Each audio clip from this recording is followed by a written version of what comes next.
Hey guys, welcome to a very quick warm-up. We're going to go through a upper, lower, and then core segment, just a whole body piece that you can do before any training session really. Now to start off, we are literally just going to hit a 2-minute piece on the bike. How we're going to hit it though is really important.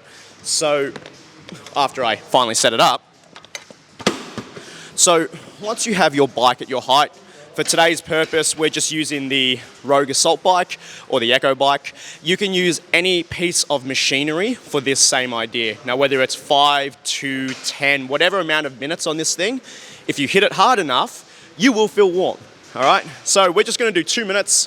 That way you don't have to watch me for too long. And we're gonna start off just by doing like 30 seconds as slow and light as possible, just to feel into it.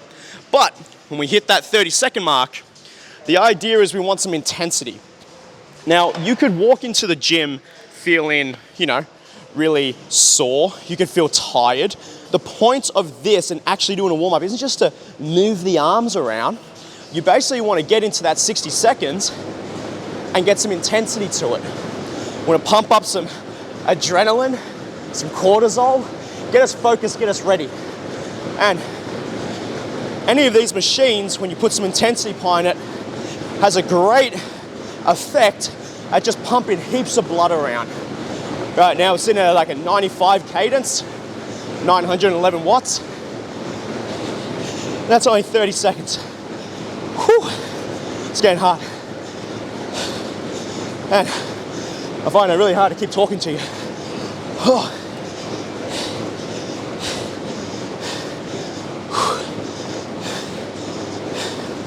Okay.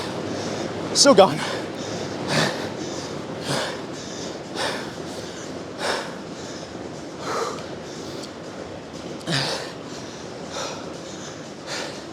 And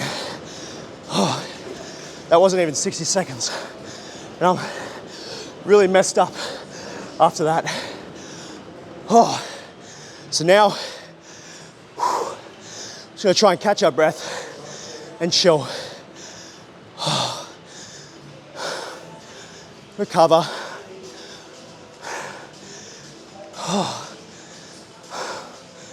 Cut video. No, I'm joking.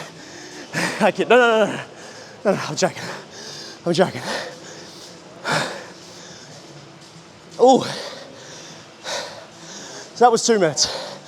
Cameraman almost switched off the video. No. Oh, straight away.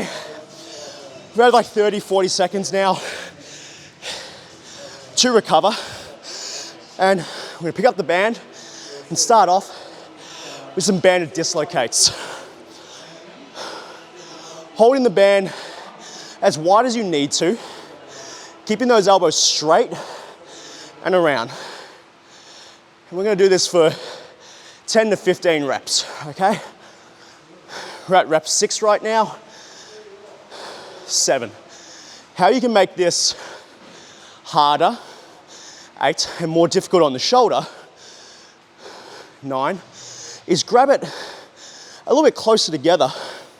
That way I have more tension on the band and becomes a harder rotation. That's rep 12, 13, 14, and 15. Now, a banded pull apart, grabbing one edge of the band, not both, just one, so you can get some decent range. Pull the band, and this is our start and finish point. Pull it apart, squeeze into the back. 1, 2, 3. Play around with different directions here. 4, bent elbows, straight elbows. Start nice and high and bring it down. Or start low and bring it up. Now, it's important here that you keep tension. Don't come back and lose the band. Keep tension, keep moving out. Right about now, your shoulders are on fire. That's around 10 to 15 reps there. Standing on the band, we're now going to pick that up, popping our elbows under, press up and hold. 1, gonna do this for 10 to 15 reps. That's 3. Now you can play around with tempos, pausing at the bottom, pausing at the top. Play around with narrow hands, wide hands, whatever you want to do here. And I promote you to play. Your shoulders can move in all of these different ways. Overhead, in front of you. So play with that and explore the ranges that you can get throughout this pressing movement.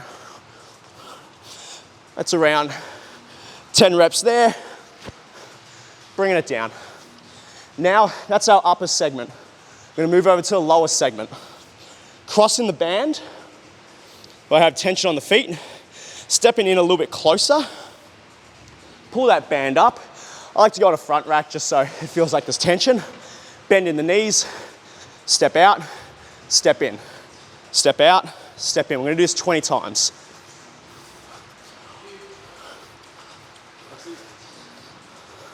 Seven, 8, 9, 10, 11, 12, 13, 14, 15, all the way to 20.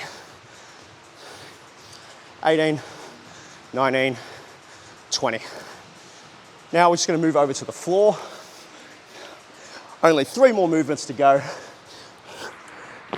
Setting those feet on the floor, hip bridge, rolling the hip up, big squeeze into the glutes. 1, hold tension, and up. 2, 3, 4, big squeeze at the top here. Try to make sure that with every squeeze, we're trying to almost contract the glutes like we're a bodybuilder on stage, try to show the muscles off. How much of your glutes and hamstrings can you find throughout the rep? Now we've done 10 of those. Placing the flats of our feet together, and we're gonna do 10 butterfly glute bridges. Now, you won't find the same glute activation you did before, but this is really good to start playing around with some of our hip mobility in external rotation. Seeing as a lot of the movements you might do might involve some kind of knees out position. Okay, so driving those knees towards the floor as our hips drive up. And once we've done 10 repetitions there, we're simply now just gonna move ourselves into a hollow hold. Bit of abs for you. Coming up, reach in for your toes with your feet in the air. I'm gonna start here. If you've got this down packed with straight legs, you can start to bring the legs down to make that a little bit harder, but continuing to reach for those toes.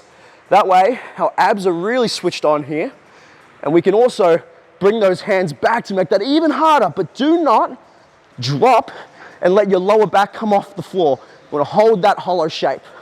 And now, we can switch over into our Superman. So we just come up, squeeze and crunch. Squeezing our bum, pulling our feet up and our shoulders, trying to pretzel ourselves. And hold in for around 20 to 30 seconds here. Hold in, hold in, hold in, and down. Now, our final piece, guys, we're just going to pop ourselves into a lunge, drop in the inside hand. Now, whether you want to do this on your knee or off of it is up to you. Beginners will start here, just with their knee on the floor, elbow towards the ground, and then twist up. 1. If you would like to, make that a little bit more difficult, pop that leg up. As we come down, we keep it off the floor.